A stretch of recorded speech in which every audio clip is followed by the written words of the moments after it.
आपला तो एक देव करुणी घ्यावा, तेने विना जीवा सुख नोही। रती माई के दुःखाचे जनिते, नाही आदि अंते अवसान। अविनाश करी आपुल्या आईचे, लावी मनापिसे गोविंदाचे। ये रती माई के दुःखाचे जनिते, नाही आदि अंते अवसान। तुका म्हणे एका मरणेची सरी, उत्तमाची उरे कीर्ती मागे। ही रती माई के दुःखाची जनिते, नाही आदि अंते अवसान। महायोग पीठे तटे भीमरत्नम, वरम पुंडलिकाय धातुं मुनीन्द्रे। समागत्य तिष्ठन् तमानन्दकन्दं, परब्रह्मलिंगं भजे पांडुरंगं। पांडुरंगा करो प्रथम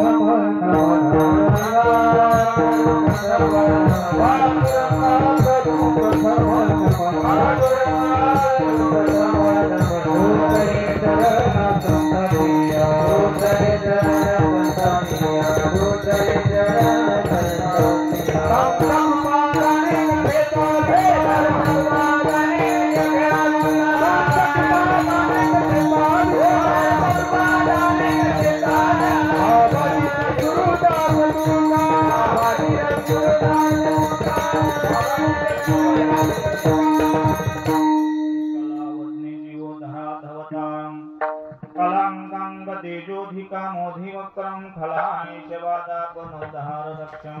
समाधिस्थमूर्तिं भजे ज्ञानदेवं। ओम नमो ज्ञानेश्वरा, करुणाकरा दयाळा, तुमचा अनुग्रह लाधलो। पावन झालो चरांजली, जयांचे किलिया स्मरण। होय सकल विद्यांचे अधिकरण, ते जीवंदो श्री चरण श्री गुरूंचे। ते नमस्कारो नियता मस्तक हे पायावे, या वारकरी संतांच्या। मनोजवं मारुततुल्य वेगं, जितेंद्रियं बुद्धिमतां वरिष्ठं। वातात्मजं वानरयूथमुख्यं, श्रीरामदूतं शरणं प्रपद्ये। तरी नुरुणी वेगळेपण, रशी भजिन्नले लवण। तैसे नमन माझे दान, बहु काय बोलो विठाला।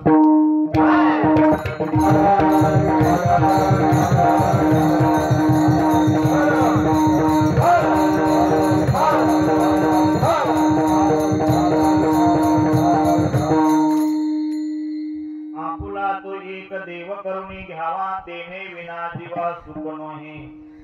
ती रती माई के दुःखाचे जनिते, नाही आदि अंती अवसान। प्राप्त प्रसंगी प्राप्त स्थळी कीर्तन वृत्ती सेवेसाठी निवडलेला अभंग महान भगवत भक्त संत सम्राट श्रीमंत श्री जगद्गुरु तुकाराम महाराजांचा 4 चरणाचा बहुतेकांच्या परिचित म्हणण्यापेक्षा सर्वांच्या पाठामध्ये आणि मानवी जीवनाची इति कर्तव्यता कशामध्ये असेल याचं चिंतन करणारा हा अभंग आज आपण सेवेसाठी निवडलेला आहे। या अभंगावर काहीच चिंतन करण्यापूर्वी थोडासा परिहार द्यायचा, तो असा आपल्या या दहिगावने सकुंडे वस्ती चांगारोड तालुका शेवगाव जिल्हा अहिल्यानगर या ठिकाणी कैलासवासी श्री कुंडलिक वामन सकुंडे यांचं प्रथम वर्ष श्राद्ध आहे। या प्रथम वर्ष श्राद्धाच्या निमित्ताने आपण सर्वच या सकुंडे परिवारावर प्रेम करणारी त्यांचे सर्व आप्तेष्ट पाहुणे मंडळी, नातेवाईक, गावातील सर्व ग्रामस्थ मंडळी, सर्व क्षेत्रातील मंडळी, परिसरातील लांब लांबून या परिवारावर प्रेम करणारी त्यांचे सर्व आप्तेष्ट मित्र परिवार, नातेवाईक, सर्व मंडळी या श्राद्धाच्या निमित्ताने आपण या सकुंडे वस्तीवर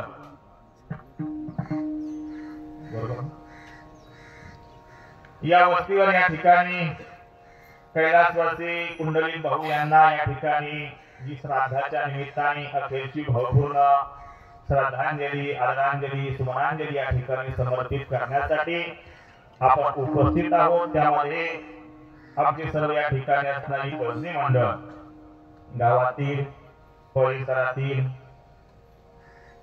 सर्व भजनी मंडळी या ठिकाणी उपस्थित आहेत त्यामध्ये आपल्या भागातील आपल्या परिसरातील आमची सर्व या ठिकाणी ज्येष्ठ श्रेष्ठ महाराज मंडळी सर्व गुणीजन गायक वादक टाळकरी मंडळी ही सर्व मंडळी या ठिकाणी आपल्या परिसराचं भूषण ही सर्व मंडळी या ठिकाणी उपस्थित आहे संस्थिती मंडपवाले विनेकरी बाबा आपण सर्व जाणते पारमार्थिक श्रोते मंडळी माता भगिनी पुरुष बांधव सर्वांच्या उपस्थितीमध्ये या वर्षश्राद्धाच्या निमित्ताने आपण ही कीर्तन सेवा कुंडलिक दादांच्या या ठिकाणी चरणी समर्पित करण्यासाठी उपस्थित आहोत जसं पाहिला गेलं तर आजची ही कीर्तन सेवा ज्यांची आपण नियोजित या ठिकाणी ठेवली होती ते असे परम आदरणीय परम श्रद्धेय आपल्या सर्वांचं नव्हे तर देवाचा तालुका या सर्वांचं श्रद्धाता असणारे पूजनीय स्वामी गणेशचंद्र गिरीजी महाराज त्रिगुणेश्वर देवस्थान हंडी निमगाव महाराजांची सेवा या ठिकाणी आज आपण सर्वांनी नियोजित केली होती आणि महाराज या ठिकाणी उपस्थित आहे परंतु महाराजांची अचानक रात्री थोडीशी तब्येत खराब झाली आणि कीर्तन तर या ठिकाणी आपले घेतलेलं आहे कीर्तन तर केलं पाहिजे कारण एवढ्या अचानक जर आपण या मंडळी जर सांगितलं तर कधी कधी यांचा विश्वासही बसत नाही उद्या सकाळी कीर्तन आणि रात्री महाराज म्हणतात तब्येत खराब झाली आणि महाराजांची तब्येत खराब होऊ काही हो पण आमचं कीर्तन झालं पाहिजे ही आपल्या सर्वांची भावना तसं नियोजनही केलं असतं खूप दिवसापासून आणि ज्या महात्म्यावर आपली श्रद्धा असती त्यांनी यावं आपल्याला काहीतरी या ठिकाणी आशीर्वाद द्यावे ही भावना आपल्या सर्वांची असल्यामुळे या ठिकाणी पूजनीय स्वामी रमेशचंद्र गिरीजी महाराज त्या ठिकाणी आले पण येताना मला घेऊन आले आमचा माऊली आश्रम आहे त्या मार्गेत महाराज आले आणि महाराजांनी सांगितलं तुम्हालाही आमच्या बरोबर यावं लागतं कारण तब्येत बरी नाही आणि नेणार आहे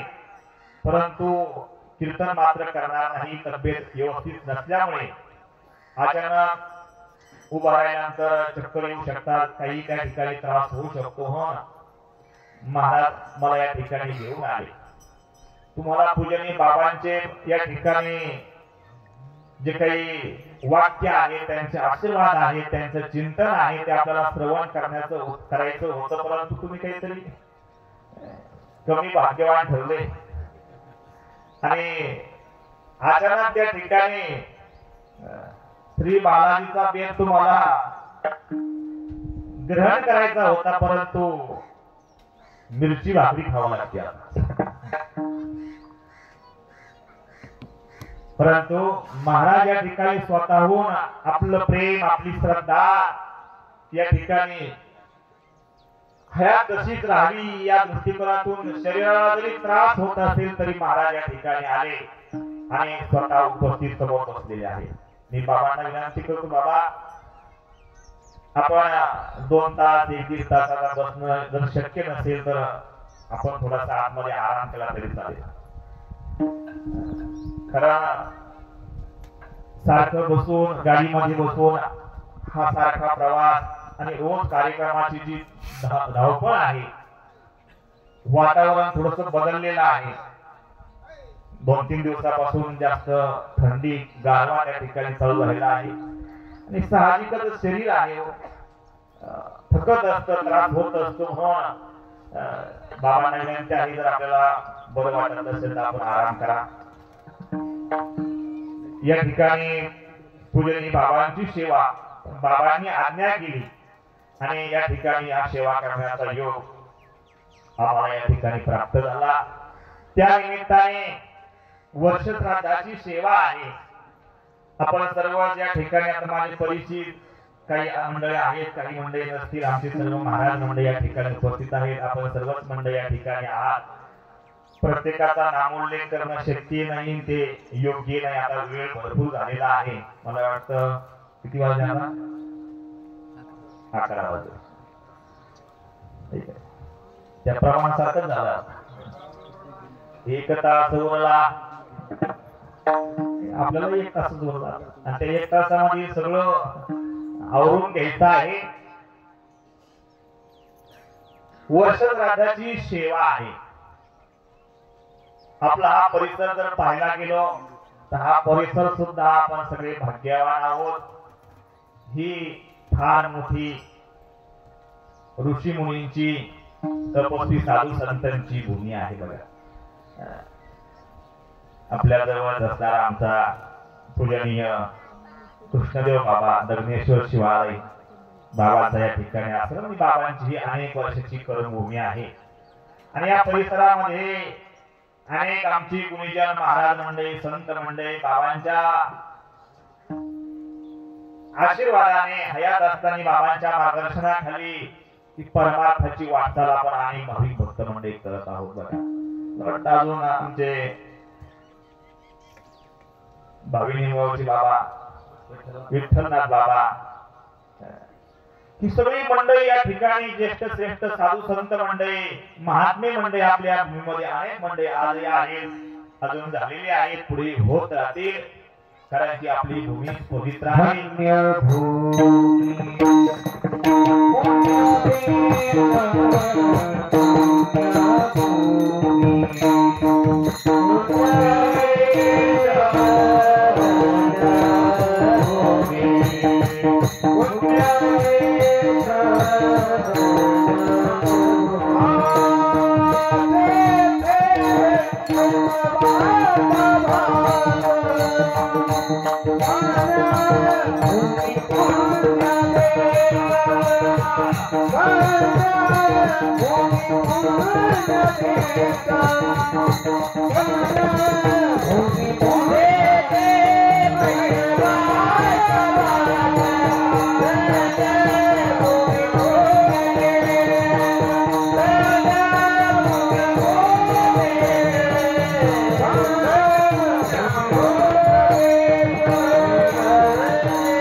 जेथे वैष्णवांचा वास, जिथं संत महात्म्याचं वास्तव्य असतं, ती भूमी धन्य असते, पुण्य असते, पवित्र असते. पवित्र ती कुळ, पावन तो देश, जेथे हरीचे दास जन्म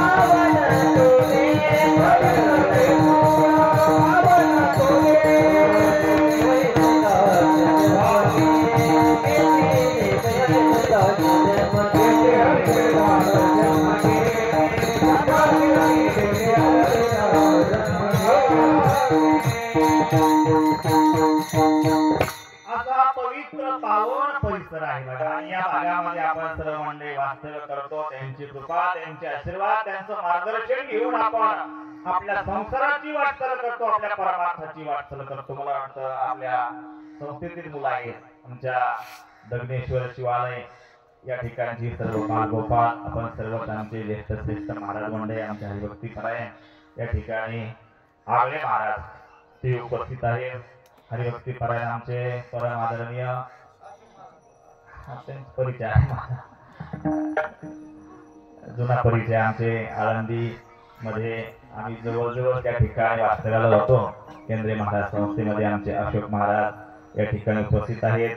हरिभक्ती परायणी गायनाचार्य अक्षय महाराज, अनिकेत महाराज, निलेश महाराज, सर्वच महाराज मंडळी आता परिचयाचे असतील नसतील, परंतु आपण संप्रदायाचं कार्य या ठिकाणी या परिसरामध्ये या भागामध्ये करत आहात. पुन्हा एकदा आपल्या सर्वांच्या चरणी विनम्र भावाने नतमस्तक होतो. आपल्याला या नादाच्या गाडीवरून नमस्कार सर्वांना करतो आणि अभंगाच्या थोड्याशा चिंतनाकडे आपण वळतो.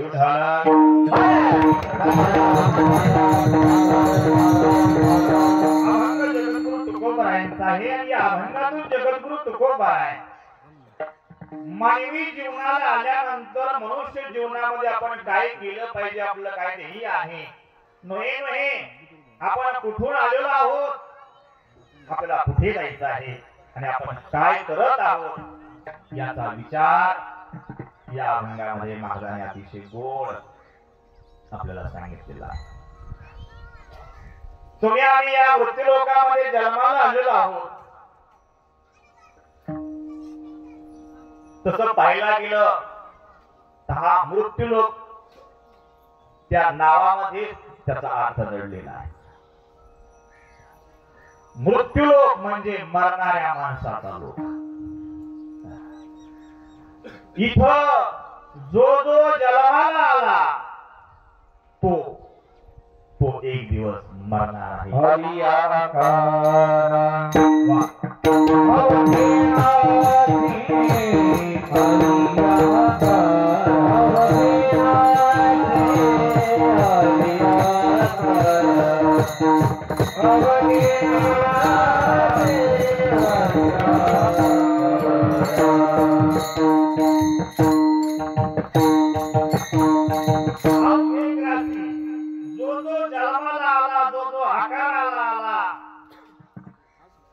त्याचा अंत, त्याचं मरण, त्याचा शेवट हा ठरलेला आहे.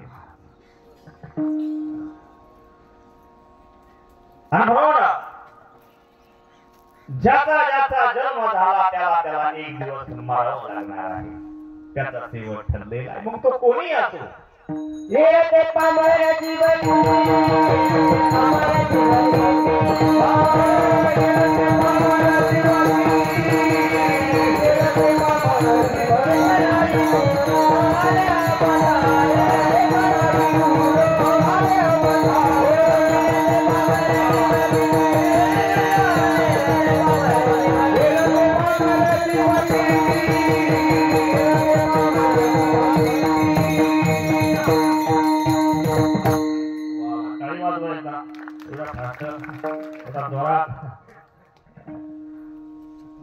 इरते पामर जीव किती येत नाही गुरु आले अवतार. म्हणजे जे अवतार झाले त्या अवतारिक मंडळीला सुद्धा जावं लागलं. मग अवतारी जर जात असतील तर तुम्ही आम्ही अवतावरचे आहोत, आपल्याला तर जावंच लागणार आहे. ठरलेलं आहे. जन्म झाला की मरण हे ठरलेलं आहे. मरण प्रत्येकाला त्या ठिकाणी येत असतं. प्रत्येकाला मरावं लागणार आहे. इच्छा असो अगर नसो पण ते प्रत्येकाला येत असत. आणि मरणाच्या बाबतीत वशिलेबाजी नाही ना, वशिलेबाजी नाही. कोणी असो तो, सत्ताधीश असो, धनवान असो, संपत्तीधीश असो, कोणी असो त्याला एक दिवस जावं लागणार आहे. कोरोनाच्या काळामध्ये आपण पाहिलं खूप पैशावाले होते पण तरी सुद्धा नाही. आता नुसते पैशावाले नाही, सत्ताधीश होते, सत्ता होती पण सत्ताधीश सुद्धा तिथे गेले.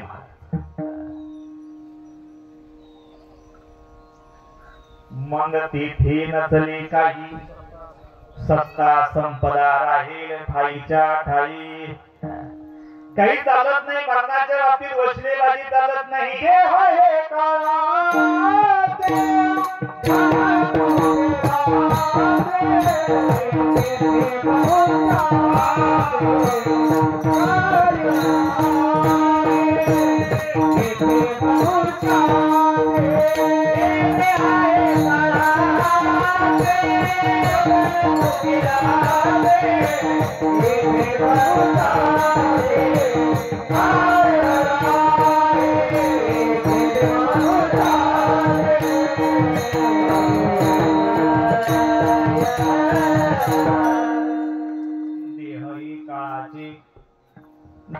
कुबेराची तिथी मनुष्याची काय आहे?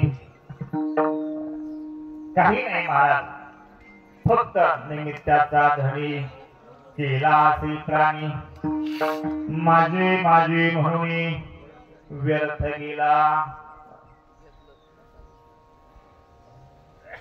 निमित्त मात्र आपण आहोत, आपल्या हातामध्ये मात्र काही नाही. आणि म्हणून जन्म झाला की मरावं लागतं प्रत्येकाला, इच्छा असो आगर नसो. हा देह नाशिवंत आहे, जाणार आहे. अनेक प्रमाण आपल्याला संत वाङ्मयामध्ये पाहता येतं. या देहाची वाट काळ पाहत आहे. घडी घडी काळ वाट याची पाही, घडी घडी काळ वाट याची पाही. अजून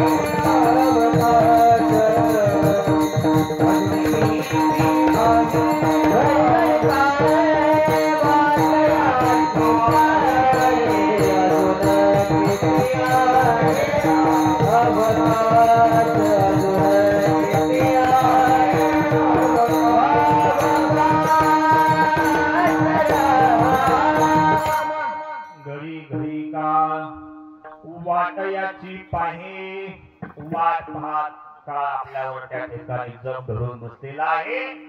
कधी आपण एकदा त्याच्या ताब्यामध्ये सापडतो की सारखी वाट तो काळ पाहत आहे बघा.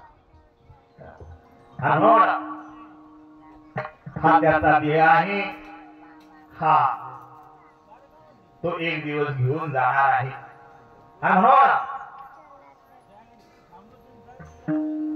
याचा शेवट, याचा अंत हा काळाच्या तडाख्यात सापडण्याच्या अगोदर आपलं काही कर्तव्य आहे. कारण मरण हे आपल्या हातामध्ये नाही, शेवट आपल्या हातामध्ये नाही. कधी शेवट होईल, कधी मरण येईल काही सांगता येतं का? तुम्हाला सांगता येत नाही, आम्हालाही सांगता येत नाही. जर सांगता आलं असतं, तुम्हाला वाटतं मरण नावाचं दुःख, मरण स्वीकारण्यासाठी कोणी तयार? जर कळालं असतं तुम्हाला आम्हाला इथे इथं मरण आहे, आपण तिथे गेलो असतो.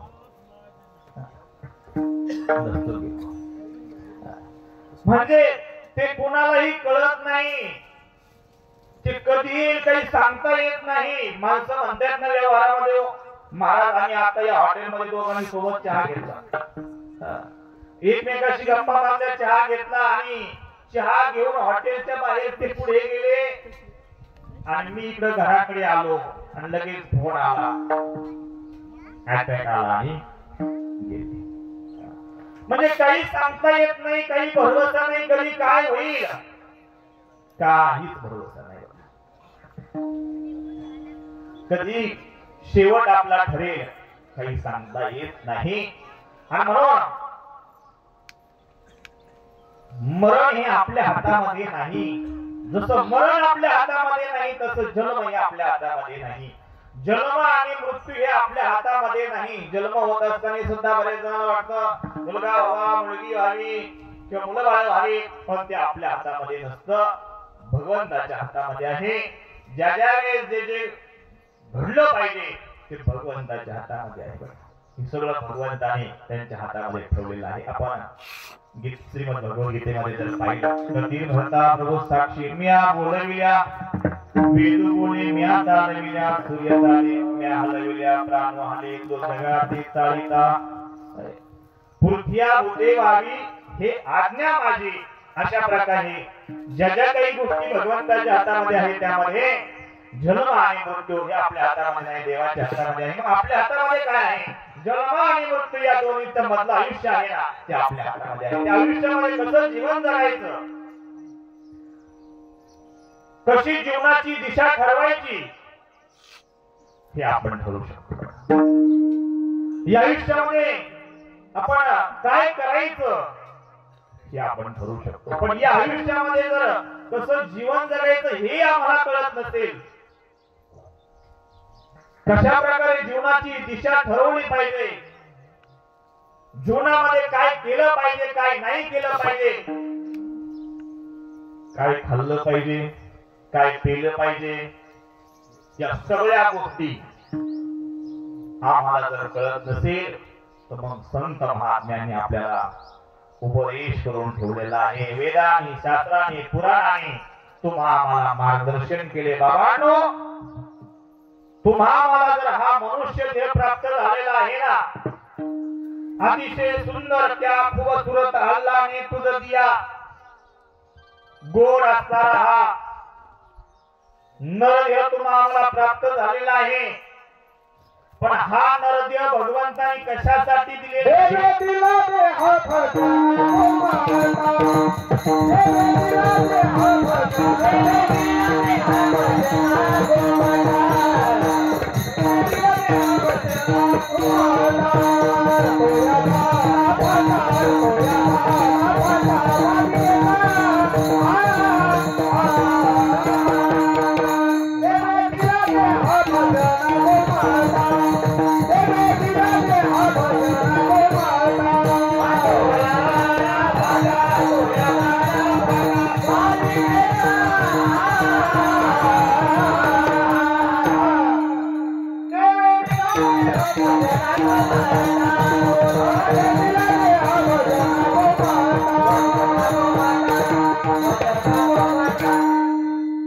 भगवंताने तुम्हा आम्हाला हा देह दिलेला आहे. कशासाठी? देवी दिला देह भजना गोमटा तोया झाला फाटा बाधिकीचा. भगवंताने हा देह दिला, पण कशासाठी दिलेला आहे हे लक्षात आलं पाहिजे. लोकांचे बांधक करण्यासाठी दिला याचा अर्थ पोरू नये या माताचा नाही. तशी शेजारी असल्यानं पोरावी लागतं. लोकांचे काही नुकसानी करण्यासाठी हा देह दिलेला आहे का? कशासाठी भगवंताने आपल्याला हा देह दिलेला आहे? महाराजांनी सांगितलं भजना गोमटा चांगला हा देह दिलेला आहे. तो भगवत प्राप्तीसाठी, भगवंताची भक्ती करण्यासाठी दिले. इंद्रिय हात पाय कान डोळे मुख बोलाया वचन कशासाठी? जेणे तू जोडसी नारायण नासी जीवपण भवरोग. यासाठी भगवंताने आपल्याला हे सर्व इंद्रिय दिलेले आहेत, हा देह दिला आहे. किती सुंदर देह दिला बघा. पण या देहाची, या नरदेहाची किंमत मला वाटतं हयात असताना माणसाला नाही कळत. लक्ष देते का? देवाने 2 डोळे दिले. कशासाठी डोळे दिले? देवाने 2 हात दिले. देवाने 2 पाय दिले. कशासाठी दिले? त्याची प्राप्ती करून घेण्यासाठी. घे घे माझे वाचे गोड नाम विठोबाचे. डोळे तुम्ही घ्यावे सुख पहा विठोबाचे मुख. तुम्ही ऐकावे कान माझ्या विठोबाचे. हे सगळं भगवंताने आपल्याला दिलं, हे त्याच्या प्राप्तीसाठी दिलेलं आहे. पण कित्येक मंडळी प्राप्तीसाठी याचा उपयोग करून घेत आहेत की व्यर्थ याचा वापर चालू आहे, हे प्रत्येकाला. प्रत्येकाने आपल्या जीवनामध्ये शहा लोकांनी केलं पाहिजे की आपण प्राप्तीसाठी किती प्रयत्न करत आहोत आणि व्यर्थ याचा उपयोग किती करत आहोत. प्रत्येकाच्या लक्षामध्ये येईल. आणि या देहाची इति कर्तव्यता कशामध्ये आहे? या देहाचं सार्थक कशामध्ये आहे? तुका भरणे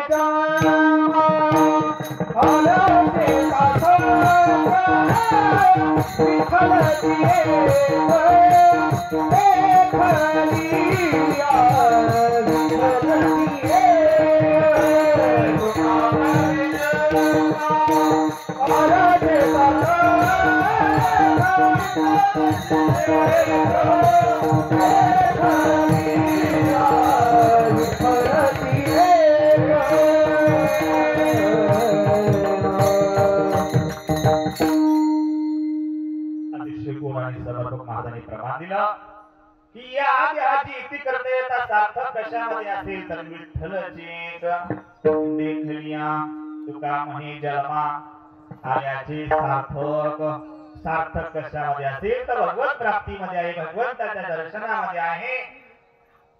आणि जर भगवंताच्या प्राप्तीशिवाय आपण जर याचा उपयोग करू लागलो तर तो सगळा व्यर्थ ठरणार आहे. आणि म्हणून भगवत प्राप्ती या देहामध्ये करून घेतली पाहिजे.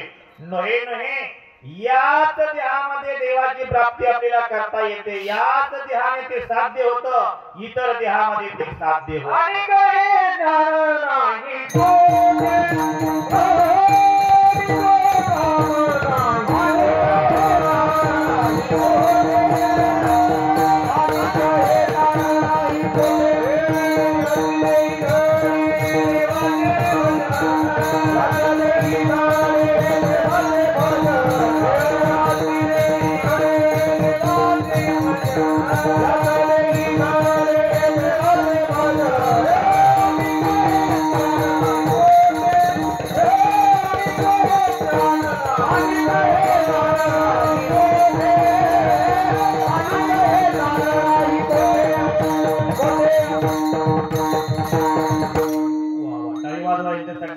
अतिशय समर्पक आणि गोड प्रमाण या ठिकाणी महाराजांनी दिलं की या जरी घडे देवाचे भजन आणि काही ज्ञान नाही कोठे इतर देहामध्ये ज्ञान नाही. बघा इतर जे पशु पक्षी जे प्राणी आहेत त्या देहामध्ये हे ज्ञान आहे का?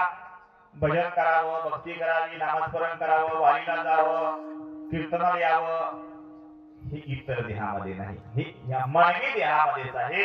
आणि म्हणून याच देहामध्ये हे ज्ञान असल्यामुळे या देहाने हे करता येतं. माऊली म्हणतात येण्याची शरीरा येणे सरी किंबहुना येर झाली चिरापडे. याच देहाने आपल्याला ही भगवत भक्ती करता येते, भगवंताची प्राप्ती या देहामध्ये करून घेता येते. आणि म्हणून या देहाची सार्थकता किती कर्तव्यता भगवत प्राप्तीमध्ये आहे. तो प्रयत्न आपल्या जीवनामध्ये जर आपण करत असलो तर धन्य आहोत. आणि तो प्रयत्न जर आपल्या जीवनामध्ये करत नसेल तर मग संत महात्म्यांनी आपल्याला मार्गदर्शन केलं, उपदेश केला, बाबांनो सांगितलं तुम्हाला जर जीवनामध्ये तुमच्या देहाची हिती कर्तव्यता सार्थक करून घ्यायची असेल तर तुम्हाला देवाची प्राप्ती करून घ्यावी लागेल, तुम्हाला भगवंताची प्राप्ती करून घ्यावी लागेल. तुम्हाला देवाची भेट झाल्याशिवाय तुमचे जीवन सफल होणार नाही.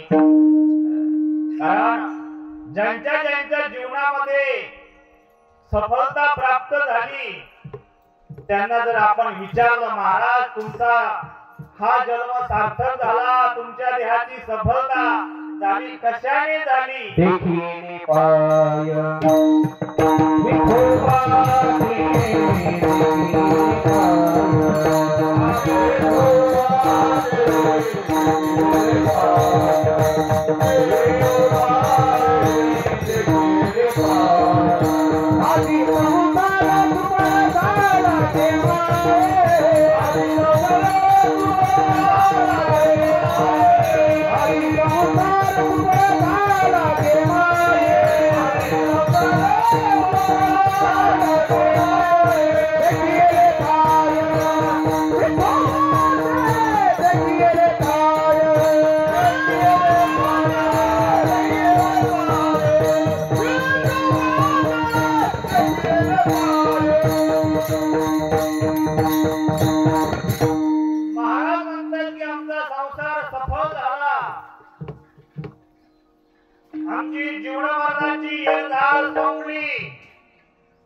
कशाने झालं हे?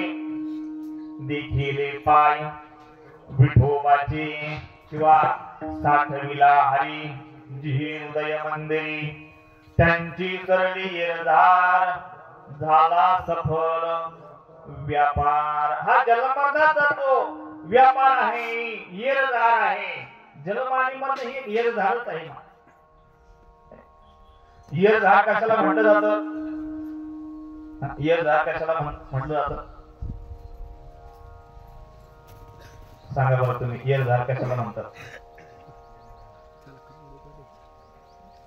बैठकीमध्ये समजा आपण सगळे ज्येष्ठ श्रेष्ठ मंडळी बसलेले असतील, एखादा मुलगा जर तीनदा घरामध्ये येतो, या बैठकीमध्ये येतो, बाहेर जातो, एकदा नाही बरं का, अनेक वेळेस सारखा जात येत असेल तर माणसं काय म्हणतात, ए बाया सारखी काही येरझार घालतो, सारखं काय या ठिकाणी जातो येतो, एका ठिकाणी बस काही येरझार लावली, असं माणूस करा. येरझार म्हणजे पुन्हा पुन्हा येणं आणि पुन्हा पुन्हा जाणं, याला येरझार म्हणतायत. मग अशी जन्ममरणाची येरझार, पुन्हा पुन्हा येणं जन्माला आणि पुन्हा पुन्हा मरण. महाराज म्हणतात किती वेळा जन्म यावे, पुन्हा पुन्हा जन्म आणि मृत्यू ही येरझार आहे. ही येरझार आपल्याला संपवायची आहे आणि येरझार संपवण्यासाठी भगवंताची प्राप्ती महत्वाची आहे आणि ती याच देहाने करता येते. या देहामध्ये माणसं म्हणतील महाराज काय ती येरझार संपवायची काही कारण आहे का? आम्ही आनंदात आहे, सुखी आहे, संसार प्रपंच शेतीवाडी अतिशय आनंदात चालू आहे, कांद्याला भाव नाही तो भाव मिळाला, आता कापसालाही नाही. मला वाटतं आपल्या भागात कापूस राहिलाही नसेल आता पाण्यामुळे जास्त. हे सगळं करत असताना आम्ही व्यवस्थित आहे, कशाला ती येरझार संपवायची, काय करायचं? आपण जरी आपल्या जागेवर व्यवस्थित असलो पण सगळ्यांचं ध्येय वास्तव सगळ्यांचं एकच आहे, येरझार संपवायची. येरझार म्हणजे येणं जाणं आणि या येरझार येण्या जाण्यामध्ये मजा नाही महाराज, काय आहे? दुःख आहे. सुख आहे का येण्या जाण्यात? नाही, दुःख आहे आणि हे दुःख आपल्या प्रत्येकाच्या पाठीमागे लागलेलं आहे आणि हे दुःख नष्ट करण्यासाठी तुमचे आमचे प्रयत्न आहे, ते व्यावहारिक प्रयत्न आहे, ते लौकिक प्रयत्न असतील, पण प्रयत्न मात्र सगळ्यांचे चालू आहेत की हे दुःख आपलं नष्ट व्हावं. मग नाही आम्हाला जन्ममरणाचं दुःख समजत नाही, लक्षात येत, पण जे काही छोटे मोठे अनेक दुःखे या संसारामध्ये, या प्रपंचामध्ये, या जीवन जगण्यामध्ये आपल्याला भोगायला मिळतात, ते दुःख नष्ट व्हावे, ते नष्ट करण्याचे तुमचे आमचे प्रयत्न चालू असतात. नको वाटतं दुःख? वाटतं का? आवडतं का दुःख कोणाला? इथं आता जे बसलेले आहेत माझ्या सहित सगळ्यांना दुःख आवडतं का? नको वाटतं महाराज. स्वतःला तर आवडत नाही महाराज, पण आपल्या घरामध्ये सुद्धा कोणाला दुःख येऊ, परिवारामध्ये दुःख नको वाटतं. नुसतं परिवारात नाही, आपल्या भावकीमध्ये, आपल्या गावामध्ये, आपल्या परिसरामध्ये, आपल्या पाहुण्या रावण्यामध्ये कुणाच्याही वाट्याला दुःख येऊ नाही, असं माणसाला प्रत्येकाला मज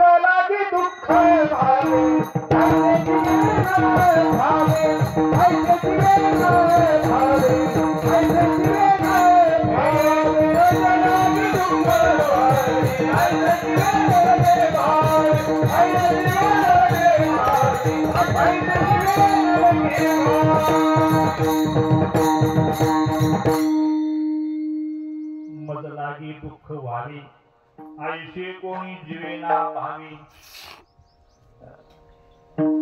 कोणालाही वाटत नाही आपल्याला दुःख व्हावं, प्रत्येकाला वाटतं आपल्याला सुख व्हावं, आपण सुखी असावं, आपण आनंदी असावं, आपला परिवार आनंदात असावा, असं प्रत्येकाला वाटतं. पण होतं का असं महाराज? दुःख नको वाटतं आणि सुख मिळावं असं वाटतं, पण असं होतं का विनेगरी बाबा? होतं? काय होतं मग? दुःख येत राहतं आणि सुख मात्र आपण शोधण्याचा प्रयत्न करतो, घेण्याचा प्रयत्न करतो, यावं असं वाटतं, पण ते लांब पळत राहतं.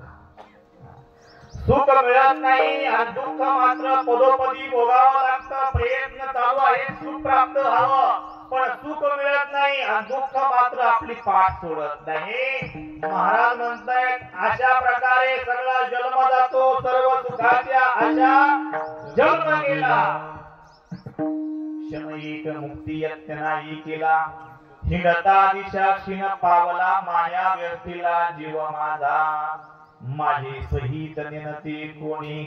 अशा प्रकारे दुःख भोगावं लागतं आणि सुख मात्र प्राप्त होत नाही. का मिळत नाही?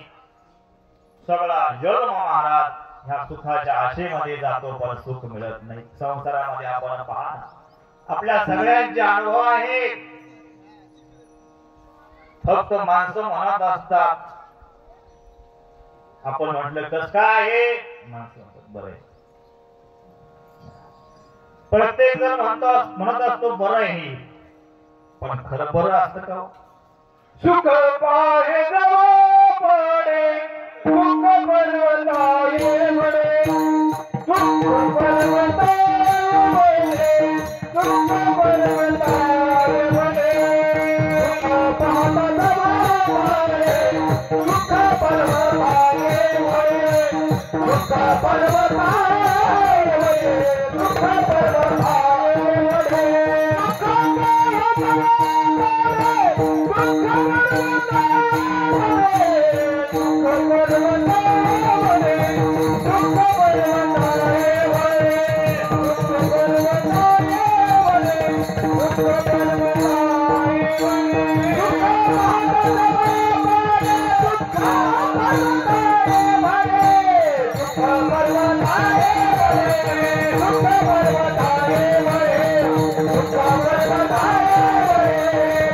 पर्वताये म्हणे,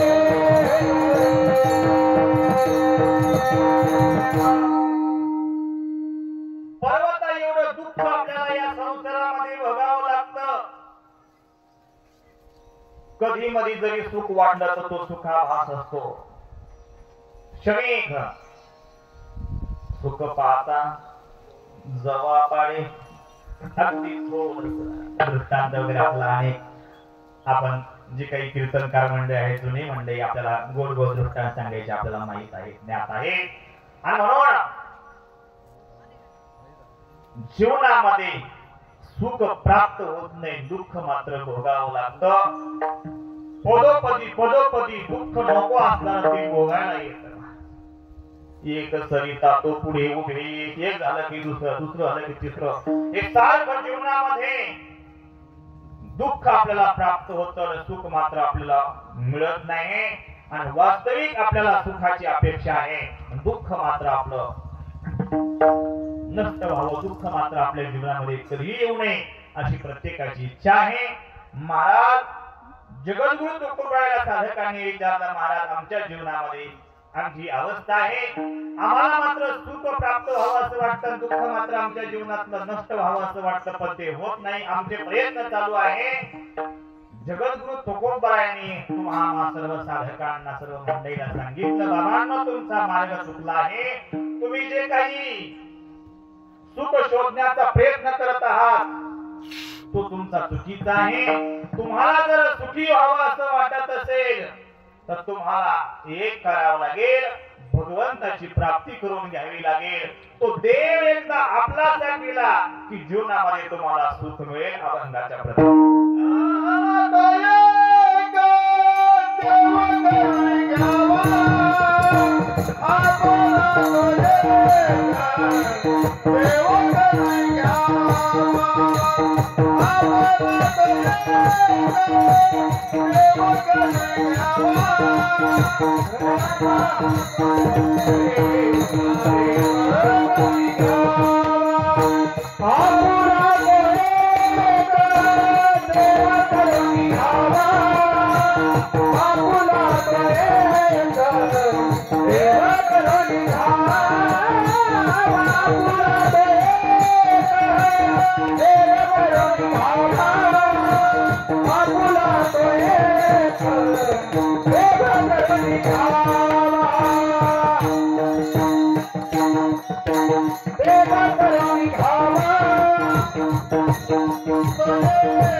देव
अतिशय गोड आमचे भरती मंडळाचे सदस्य त्यांनी सुंदर असणाऱ्या या ठिकाणी अभंगाच्या पहिल्या चरणाचं या ठिकाणी सुंदर असं गायन केलं. वा वा वा जोरात काय वाजवा जावयाचा मान राखला पाहिजे ना. जुनी म्हण होती काय म्हण होती माता भगिनी. हा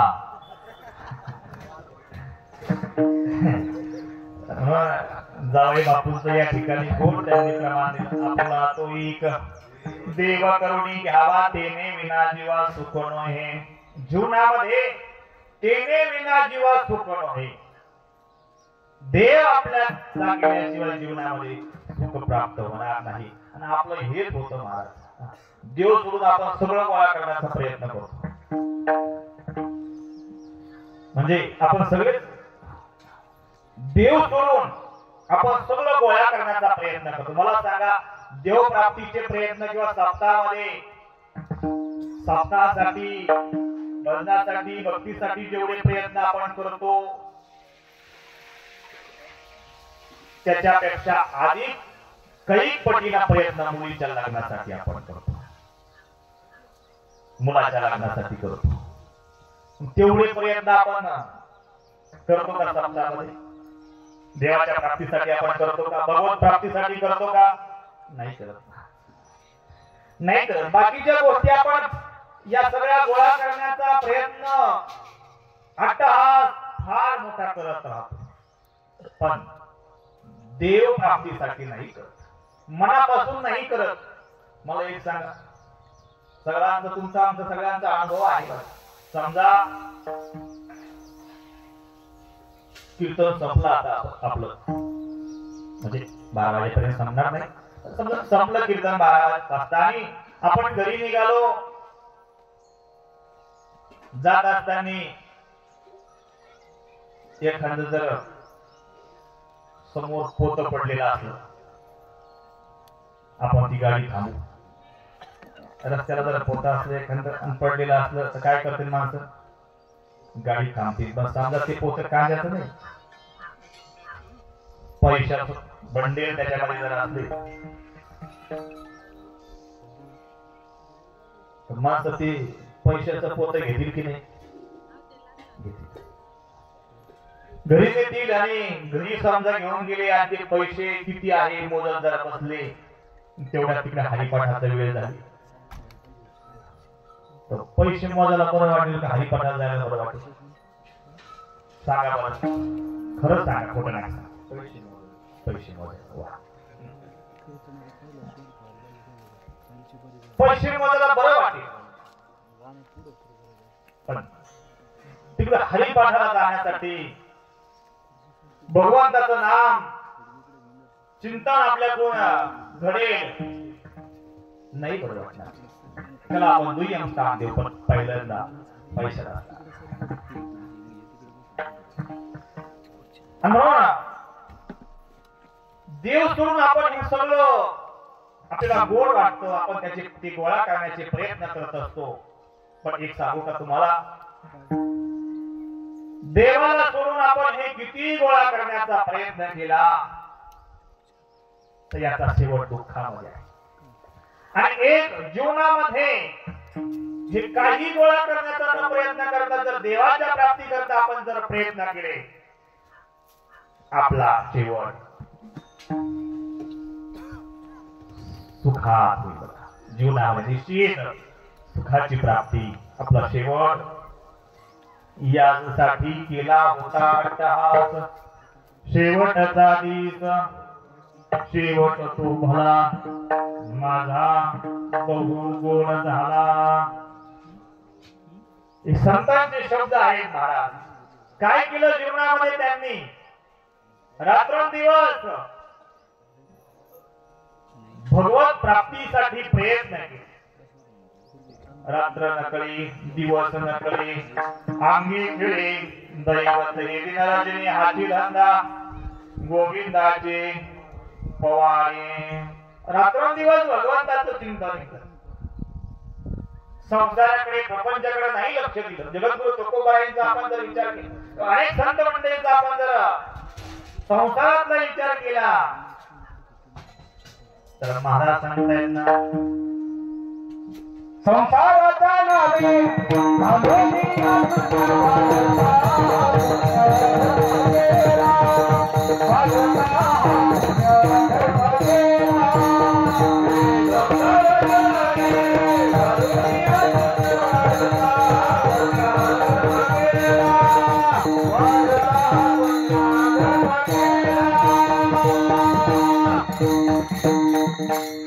शून्य घातलं संसाराच्या नावात.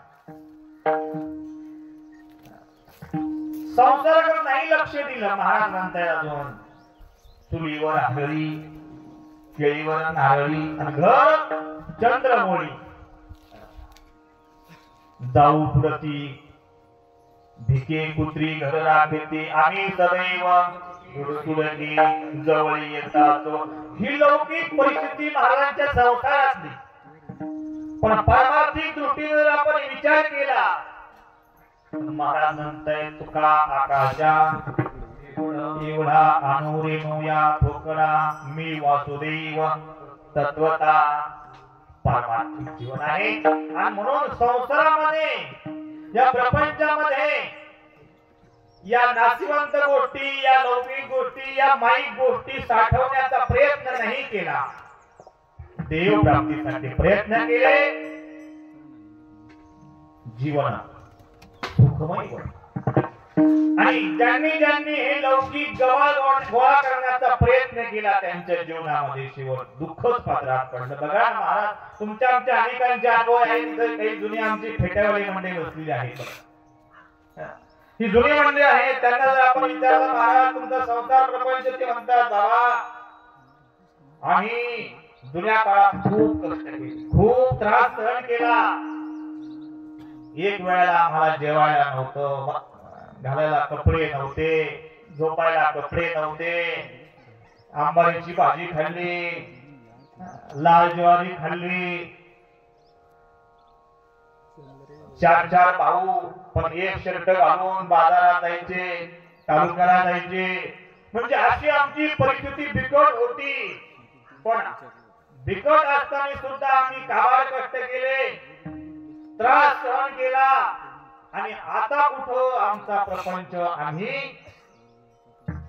रस्त्यावर घेऊन आलो, व्यवस्थित आमचा प्रपंच चालू आहे. म्हणजे याचा अर्थ खूप त्रास सहन केला, कष्ट सहन केले. हे सगळं मिळवत असताना त्रास सहन केला, त्यावेळेस आम्हाला हे मिळालं. मग त्यांना विचारलं, आता कसं काय? आता बरं चाललं, बरं आहे आता. आता कशाचं बरं? आताही बरं नाही. आता तर तळमळ होते, मुलं ऐकत नाही, आणि जे काही कमवलेलं आहे त्याचा व्यवस्थित वापर करत नाही. घरामध्ये पाप प्रत्येकाच्या घरात चालू आहे. लक्षात येतं सुनबाई भाकरीचा नाश करते, आम्हाला देत नाही, आम्हाला मिळत नव्हतं, आता आमचा जीव तळमळ करतो. म्हणजे कमवत असताना दुःख होतं, आताही दुःख आहे आणि गेल्यानंतर तर दुःखच आहे.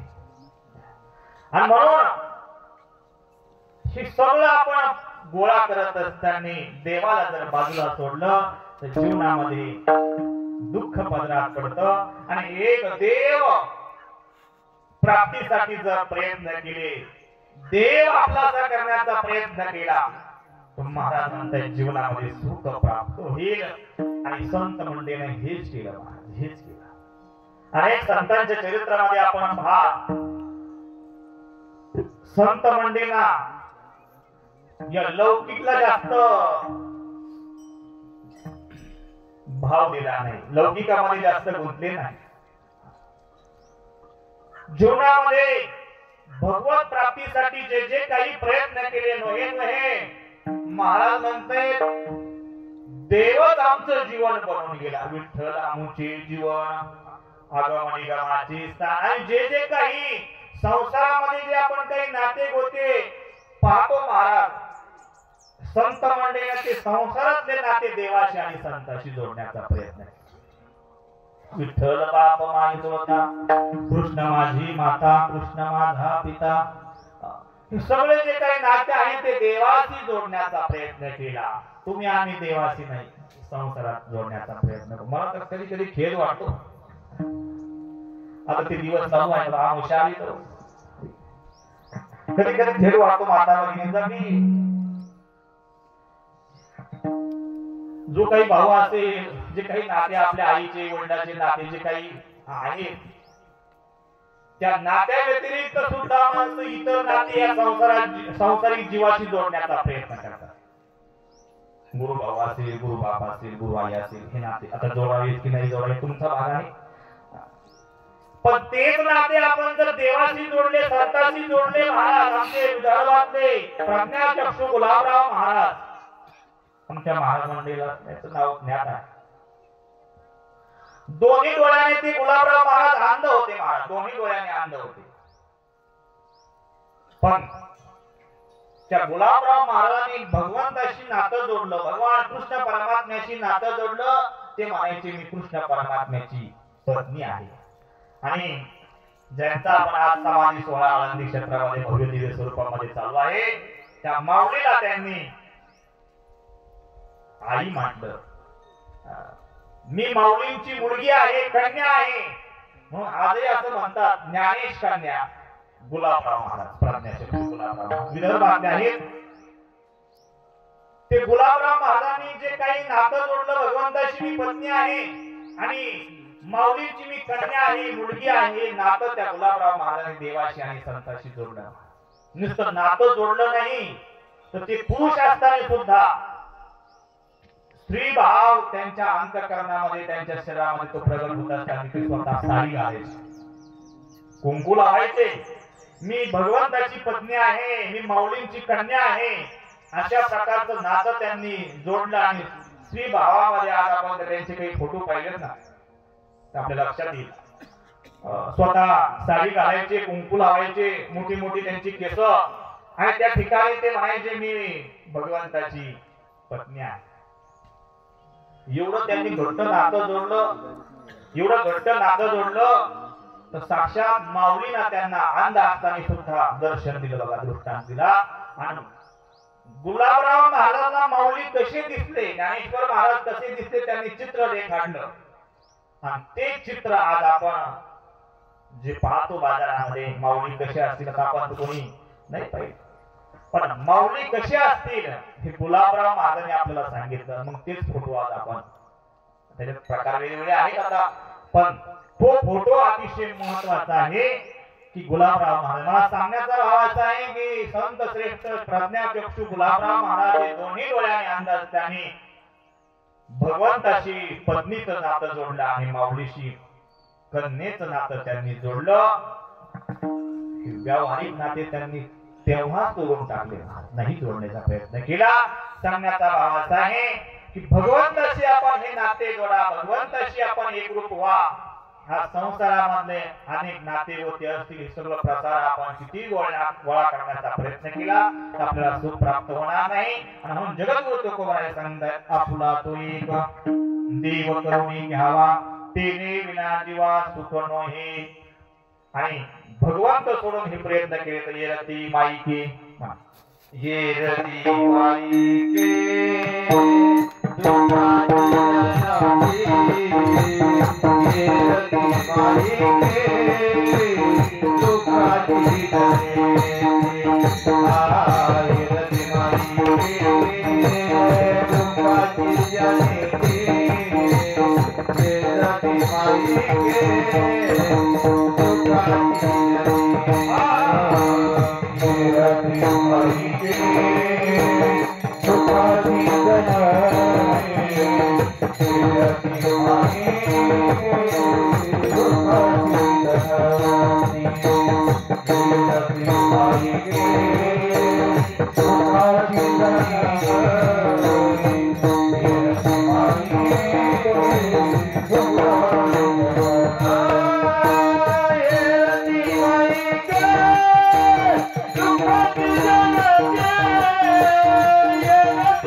इतर जर आपण गोळा करण्याचा प्रयत्न केला तर महाराज म्हणतात त्याच्या अंती दुःख आहे. इरती माईकी हे सगळं माईक आहे, नाशिवंत आहे, जाणार आहे आणि त्याच्या शेवटच्या ठिकाणी दुःख आहे. नाही आधी अंती अवसानी, आधी अंती आणि मध्यंतरी सुद्धा या ठिकाणी कुठल्या प्रकारचे सुख आपल्याला प्राप्त होणार नाही. म्हणून जीवनामध्ये जर सुख शांती समाधान प्राप्त करून घ्यायचं असेल, जीवनाची इति कर्तव्यता करून घ्यायची असेल तर आपुला तो एक देव करून घ्यावा, तेने विना जीवा सुकोण. हे महाराज म्हणतात अविनाश करी आपुलिया ईशे लावी मनापिशे गोविंदाचे. या देहाचं स्वरूप त्या ठिकाणी अविनाशी आहे आणि अशा प्रकारचं अविनाशी स्वरूप आपल्याला प्राप्त करून घ्यायचं असेल तर भगवंताचं चिंतन नामस्मरण आपण जीवनामध्ये केलं पाहिजे. आणि महाराज म्हणते की जीवन जगत असताना असं जीवन जगावं की गेल्यानंतर सुद्धा आपलं नाव कोणीतरी काढावं, म्हणजे कीर्ती रूपाने आपण या ठिकाणी शिल्लक राहावं शेवटचे त्यांना.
उत्तमाची उरी कीर्ती मागे कीर्ती माईकी दुःखाची जनिते नाही आधी अंती अवसान. जीवन जगत असताना ज्यांच्या प्रथम वर्ष श्राद्धाच्या निमित्ताने आपण उपस्थित आहोत, कैलासवासी श्री कुंडली वामन सकुंडे यांचे हे प्रथम वर्ष श्राद्ध आहे. 1 वर्षापूर्वी बाबांचा आपल्यातून या ठिकाणी जाणं झालेलं आहे आणि त्यांच्या या श्राद्धाच्या निमित्ताने त्यांचे 2 मुलं आणि 2 मुली श्री भागोजी कुंडलिक साकुंडे, अशोक कुंडलिक साकुंडे, सोनंदा जगदीश कान्हे आणि सविता शिवाजी बरगुडे अशा प्रकारे हा परिवार आहे. आणि बाबांच्या ठिकाणी असणाऱ्या पत्नी सो तुळसाबाई कुंडलिक सकुंडे या ठिकाणी आजीबाई आहेत. हा सगळा परिवार आहे आणि या परिवाराचं कर्तव्य आता गेलेला जीवात्मा तर गेलेला आहे, पण त्या निमित्ताने त्यांचे आपल्यावर उपकार आहेत. त्यांनी आपल्याला हे सगळं बनवून ठेवलेलं आहे आणि शास्त्राप्रमाणे जे काही धर्मशास्त्र आहे त्या नियमाप्रमाणे त्यांचं हे श्राद्ध आपण केलं पाहिजे. ते जर आपण व्यवस्थित केलं तुका म्हणे पितृ आशीर्वाद देती कल्याणी चिती तयाकुळा या उक्तीप्रमाणे